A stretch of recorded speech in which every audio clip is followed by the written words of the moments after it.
सहाय मानते हुए, दुर्बल मानते हुए कोई और उसकी जमीन पर कब्जा करने का प्रयास करता है, तो ये महिला न्यायालय आ सकती है। न्यायालय में जिला विधिक सेवा प्राधिकरण से संपर्क कर सकती है, अपने लिए निःशुल्क अधिवक्ता मांग सकती है और वो निःशुल्क अधिवक्ता इसका केस न्यायालय में प्रस्तुत करेगा, इसके केस की पैरवी करेगा, जज साहब को बहस सुनाएगा और इसके लिए न्याय की राह को आसान करेगा। इसी के साथ साथ हम बच्चों को भी, सभी बच्चों को, मान लीजिए जिनकी भी उम्र 18 वर्ष से कम है, उन सभी बच्चों को भी हम निःशुल्क अधिवक्ता देते हैं। बच्चे भी आए दिन कहीं किसी न किसी अपराध का, किसी न किसी कानून का उल्लंघन कर देते हैं। कभी पॉक्सो एक्ट का मुकदमा हो जाता है उन पे, कभी नशे के कारण मुकदमे बच्चों पे हो जाते हैं, तो उनको भी हम निःशुल्क अधिवक्ता देते हैं उनकी केस की पैरवी करने के लिए। इसके अलावा हम सभी अनुसूचित जाति एवं जनजाति निःशुल्क अधिवक्ता देते हैं। तो कोई भी व्यक्ति है जो उसकी अनुसूचित जाति व जनजाति का श्रेणी से आता है, उस सबको हम निःशुल्क अधिवक्ता प्रदान करते हैं ताकि वो अपना केस न्यायालय में प्रस्तुत कर सके।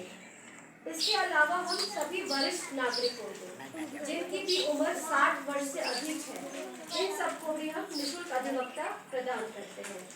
इसके अलावा कोई मानसिक रूप से विकलांग है या शारीरिक रूप से विकलांग है, उसको भी हम निःशुल्क अधिवक्ता देते हैं।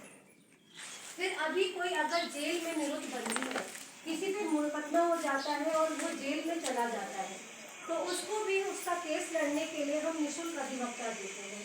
वो जेल में है, उसका परिवार बाहर हो सकता है और नहीं भी हो सकता है, उसका परिवार सक्षम हो भी सकता है और नहीं भी हो सकता है।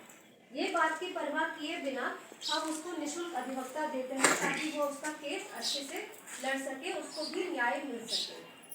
और हमारी जो आखिरी कैटेगरी होती है जिसको हम निःशुल्क अधिवक्ता प्रदान करते हैं, वो सभी लोग जिनकी वार्षिक आय 3 लाख रुपए से कम है।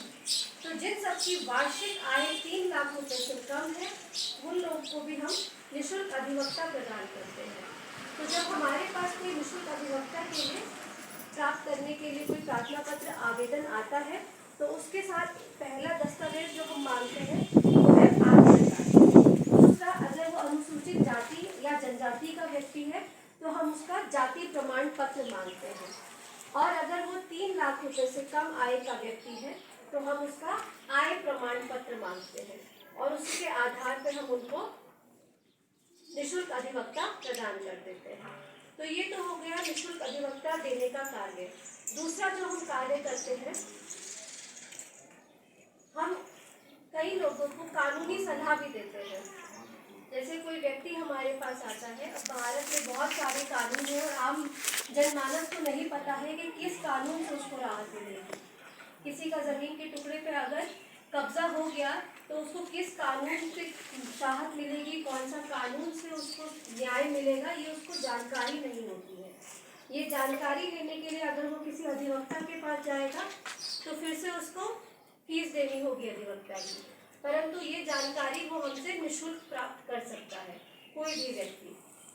इसके अलावा आखिरी जो हम कार्य करते हैं और मुख्य जो हम कार्य करते हैं वो है कि हम आम जनमानस में जाके, स्कूल्स में जाके, कॉलेजेस में जाके, ग्राम सभा, पंचायत भवन में जाके जन जागरूकता कार्यक्रम करते हैं। जैसे कि आज हम आपके पांडे गांव में आए हैं, आप लोगों को ये जागरूक करने के लिए कि आपका अधिकार है, अगर आप इन श्रेणी में आते हैं तो आपका अधिकार है निःशुल्क अधिवक्ता प्राप्त करने का।